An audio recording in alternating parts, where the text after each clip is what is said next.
कोई कहता है गुरुजी श्राद्ध बड़े बेटे को करना चाहिए कि छोटे को करना चाहिए। शिव महापुराण की कथा कहती है अगर जायदाद का पूरा हिस्सा बड़े ने लिया हो और तुमने अपनी माता का दूध ना पिया हो तो एक ही को कर लेने दो। अगर माता का दूध पिया है और अगर एक अंगूठी भी ली है, जरा सा एक कपड़ा भी अगर सास का लिया है तो श्राद्ध तो तुझे करना ही पड़ेगा, करना ही पड़ेगा। तूने मेरा दूध पिया है तो बिल्कुल जम के तो बोलो।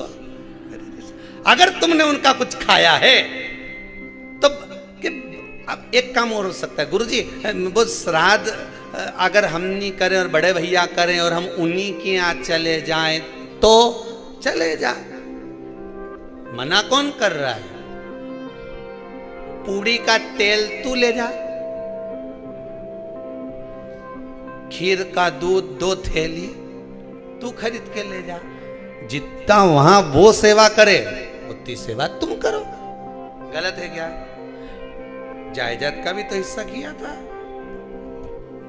सुई की नोक के बराबर नहीं दूंगा नहीं, ईंट इधर खसकी है तो हमारी इधर खसका दीजिए। हमारी बसियत में इतना लिखा है तो फिर बसियत में ये भी लिख के जाना चाहिए था। मैं तो क्यों सबके, तुम डरो मत ही रहे एक भी। जब छोरा छोरी के जब सब सामान प्रॉपर्टी दो ना, जमीन दो ना, जायदाद दो ना, सारा सामान छोरा छोरी के दो तो उनके लिख के भी जाओ कि हमारी श्राद्ध कर दे अच्छे से, नहीं तो भूतड़ी बन के सताऊंगी।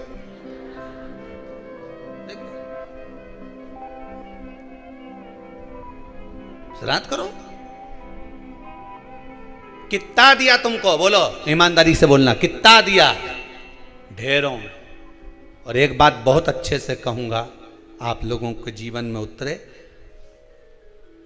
अगर मायके में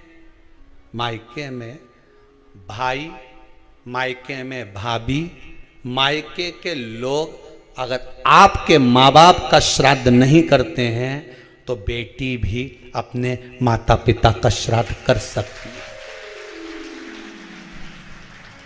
उसने भी दूध पिया है अपने माता पिता का, पर वो श्राद्ध का भोजन कौन कराएगा? बेटी का पुत्र हो, बेटी की पुत्री हो, वो कराए। और नाम वो नाना नानी का ले ले करे। अगर वो नहीं कर रहे हैं, वो नहीं संभालते, वो नहीं जानते तो आप करो